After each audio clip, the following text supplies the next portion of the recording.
Hello everybody, my name is Leunam, but you can call me Lou. Now, as some of you may know, I mostly do voice acting, but today's video is going to be a little bit different. As you guys know, it's officially October, meaning Halloween is just around the corner. So, I thought I'd do something special for you guys. So in today's video, I'm going to be reading out some Halloween stories for you guys. So just sit back, relax, enjoy the sounds of the fire, and enjoy the stories with me. Let's turn out the lights first. Okay. A scary, creepy Halloween story. The night sets early that bitter evening in October, and the owls stick their heads from their twisted perches and blink. Blink so unnervingly that you'd always have the sensation of being watched. Oh yes, it is a bitter night in October indeed. The trees have half lost their leaves and appear as wretched as children who have tried to cut their hair all by themselves and become half bald in the process. Great clumps of wet leaves, browning in puddles, make your feet slip underfoot. The night spreads slowly across the sky like a stain, a liquid stain of something horrible. There are no people for miles around in the forest, only you, walking, your breath hot in your throat, because you took your bite earlier in the day and got lost in the forest. Now you walk on this grim path looking for a way out. The air is like a chill breath on your neck.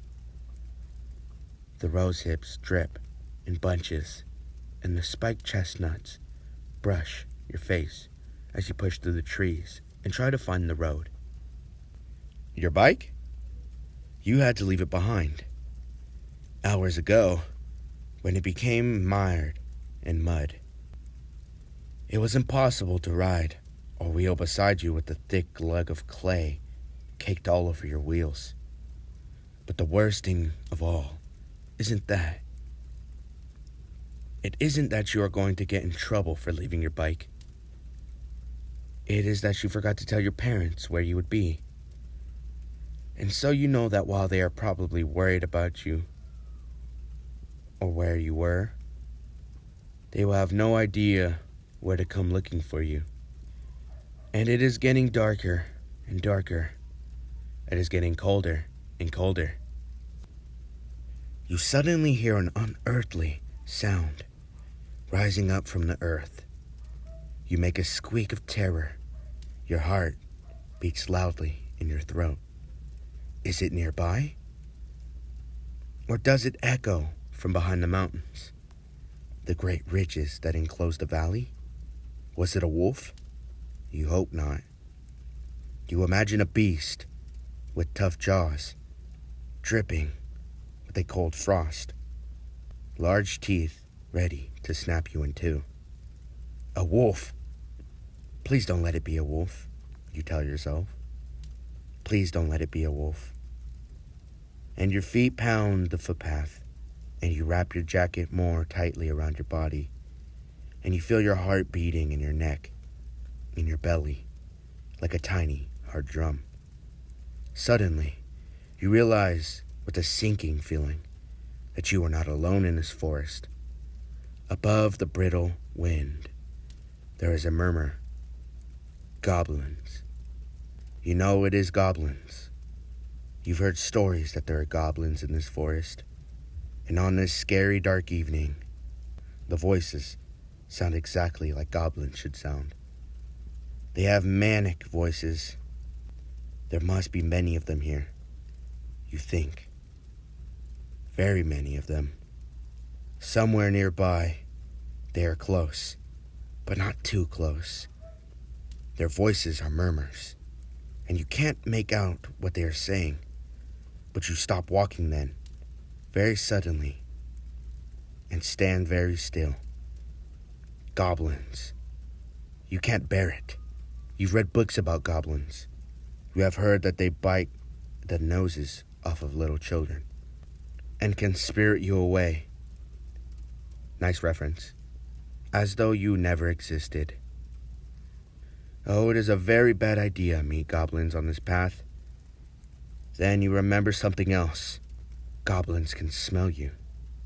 From a mile away, at least. Your eyes dart around the forest path. The light is almost gone. But there, in a pool at the bottom of a gnarled old tree, is a patch of mud. Mud. Perhaps mud will do, you think. You move slowly, quiet as a hunted animal, trembling. You crouch and rub the mud on your face and neck, your hands too. Anywhere you can see skin showing.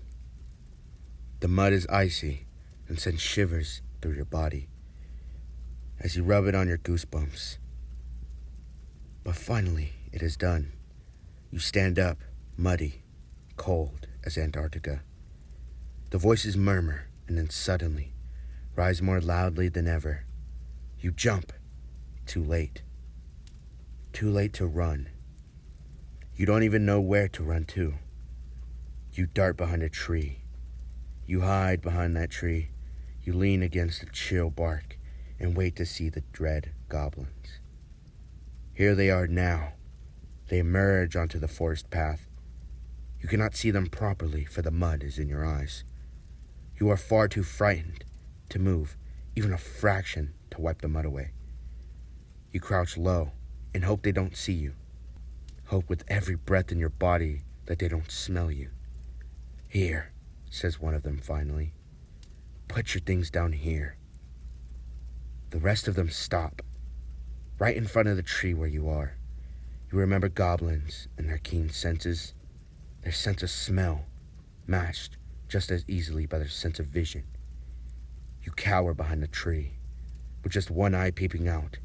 You try to breathe quietly, but your heart is so loud, you think anyone could hear you, even in outer space. You can't make anything out, except for the shape of them in the darkness. They are faintly orange, with the small lamps they carry, and have large round heads. In fact, they seem to be all head, with very little body at all.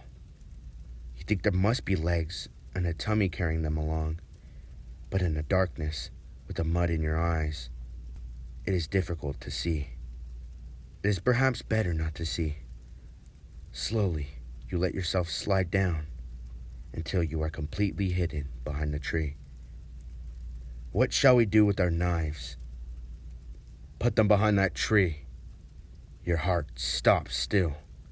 You listen, not daring to look. Footsteps. The sound of knives being thrown in a heap. Thank goodness. It is at a tree on the other side of the path. A story. A story. Yes, on this cold night, this frigid night. Give us a story to make our bones dance, says one of the goblins excitedly. Yes, yes, says the first goblin. Gather around then. There is the sound of more scuffling, and the goblins settle down, right behind your tree. They are so close that you can smell them. The smell of toadstools and truffles and pears rotting in the grass. You can hear them giggling to each other. You suddenly realize that they are goblin children. This must be why none of them smelt you yet. They're far too excited to pay attention. Has anyone a flame? Asked the first goblin. He sounds older than the rest.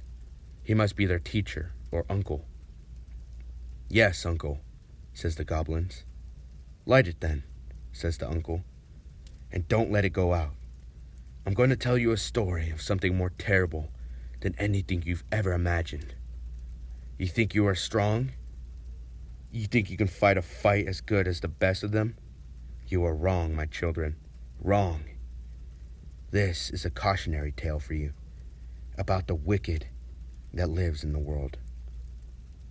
Oh, I'm scared already, said a small voice. I don't want to listen. Let me hide behind this tree. Your tree. No. You want to shout. And then the uncle says, no, Piper. Stay here.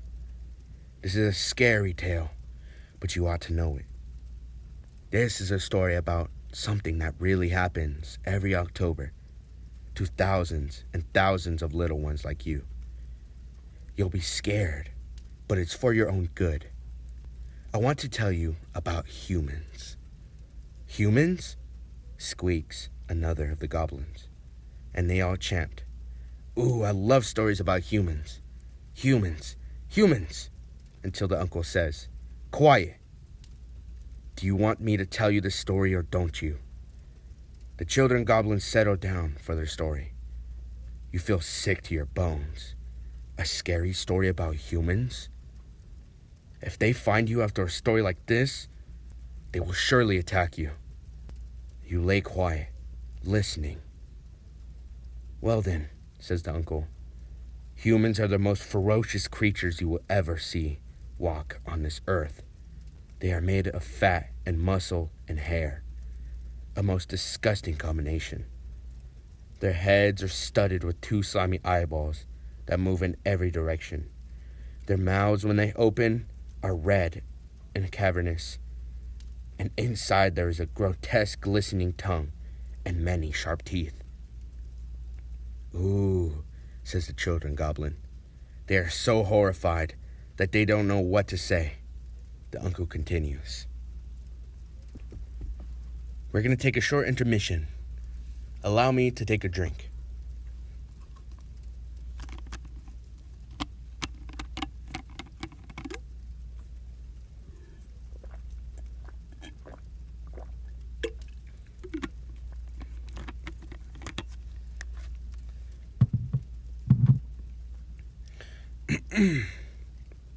On the ends of their fingers are fingernails, sharp little knives that they file down with metal. If they didn't do this, their fingernails would grow so long and curly that they would resemble monstrous horns. But the worst thing about them is their appetites. Disgusting creatures. They move through forests like this one, eating everything in their path. No plant or animal is safe. Yes, humans are everywhere. In the forest and out of it. Listen carefully, for there could be one nearby now. Oh no, does the uncle know you were there? You don't dare to breathe. The children are quiet, listening in the great silence of the now inky dark forest. The uncle voice rises amongst the trees. Children, on the 31st of October each year, we reach the zenith of the human horrors. Every year on this night, do you know what those dread humans do? They take a head. It could be anyone's head here. A head just like yours. They cradle it in cruel fingers. They caress it coldly. Then they twist it quickly. They separate head from body. Oh, oh, cry the children goblins. I'm going to be sick, says one in a plaintive voice. I'm telling you for your own good, replies the uncle. But we have not got to the worst of it yet. Here they stand, with a once warm head throbbing between their fingers. For head, fragrant slop, or your head, little pansy wick. And they take a big, great big knife. One of the goblins starts to scream, and they all scream together. The screams of goblin children ring out through the forest. There's a great noise, wailing, crying, screaming, and scrabbling. It is ferocious and terrible. And they cut the insides of the head out, says the uncle over the noise. And they leave holes for the eyes and mouth. And inside it, they put a burning flame, a candle, and put the head on a stick outside their front door. There, Now you know the horror of humans on the 31st of October. The screaming continues. You hear a great noise as the goblin children stand up and start bashing around the forest floor, looking for their knives in the darkness, wailing for their mothers. In the hubbub, there is suddenly a crashing sound, and one of the goblins spins around the tree you are hiding behind. In the weak flame of his torch, he sees you. You see him. You look at each other, and then the child cries. And screeching madly, he turns and runs through the foliage, through the darkness. The other children follow him, crashing and screaming and shouting. They disappear into the darkness. You listen to the sounds of them fading away. You stay slumped on the ground against the tree, relieved to have survived such a horrific experience. You are no longer scared. You saw in the torchlight what the creatures were. They were not goblins at all. They were little talking pumpkins. And on this night, the night of the 31st of October, they were much, much more scared than you. That's going to wrap it up for the story. I hope you enjoyed it, and I hope you tune in for the next time I might do this. If you do want this to happen again, let me know in the comments down below. Maybe you guys can suggest me stories to read. But anyway, that's it. I hope you found this experience pleasant. I hope you guys consider liking and subscribing. That's it from me today, and I'll see all of you next time. Peace out.